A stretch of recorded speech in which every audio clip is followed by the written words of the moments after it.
To what extent do the changing dynamics in the consumer food market change your view on the long-term potential for Kraft Heinz? Actually, what I said was we paid too much for Heinz. I mean Kraft, I'm sorry. The Heinz part of the transaction, when we originally owned about half of Heinz, we paid an appropriate price there, and we actually did well. We had some preferred redeemed and so on. We paid too much money for Kraft. To some extent, our own actions had driven up the prices. Now, Kraft Heinz, the profits of that business, $6 billion, we'll say very, very, very roughly. I'm not projecting them out. I'm not making forecasts, but $6 billion pre-tax on $7 billion of tangible assets is a wonderful business. But you can pay too much for a wonderful business. We bought See's Candy, and we made a great purchase as it turned out, and we could have paid more.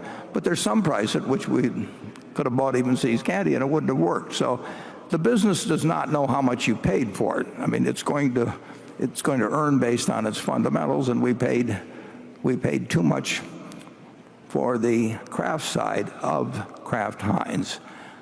Additionally, the profitability has basically been improved in those operations over the way they were operating before. But you're quite correct that Amazon itself has become a brand. Kirkland at Costco is a $39 billion brand. Now, all of Kraft Heinz does $26 billion, and it's been around for, on the Heinz side, it's been around for 150 years.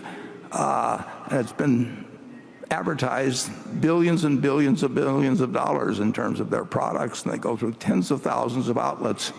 And here's somebody like Costco establishes a brand called Kirkland, and it's doing $39 billion, more than virtually any food company. And that brand moves from product to product, which is terrific if a brand travels. I mean, Coca-Cola moves it from Coke to Cherry Coke and Coke Zero and so on. But to have a brand that can really move, and Kirkland does more business than Coca-Cola does.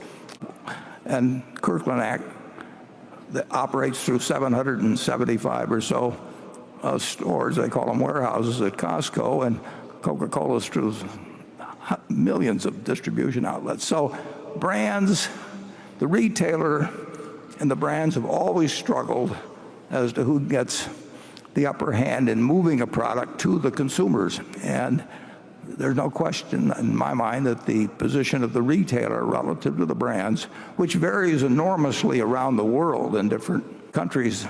You've had 35%, even maybe 40% be private label brands in soft drinks, and it's never gotten anywhere close to that in the United States. So it varies a lot. But basically certain retailers, the retail system has gained some power, and particularly in the case of Amazon and Walmart in their reaction to it, and Costco, and Aldi and some others I can name, gained in power relative to brands. Kraft Heinz is still doing very well operationally, but we paid too much. If we paid $50 billion, it would have been a different business. It'd still be earning the same amount.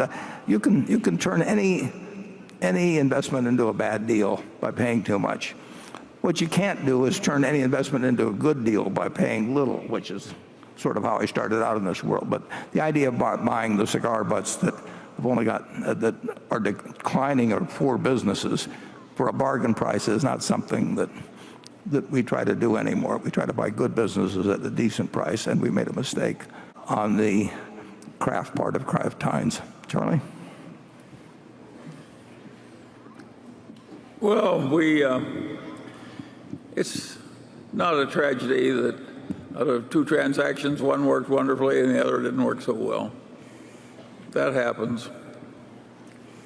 The reduction in costs, there can always be mistakes made when you've got places and you're reorganizing them to do more business with the same number of people. And we like buying businesses that are efficient to start with, but the management, the operations Kraft Heinz have been improved under the present management overall. But we paid a very high price in terms of the Kraft part. We paid an appropriate price in terms of Heinz.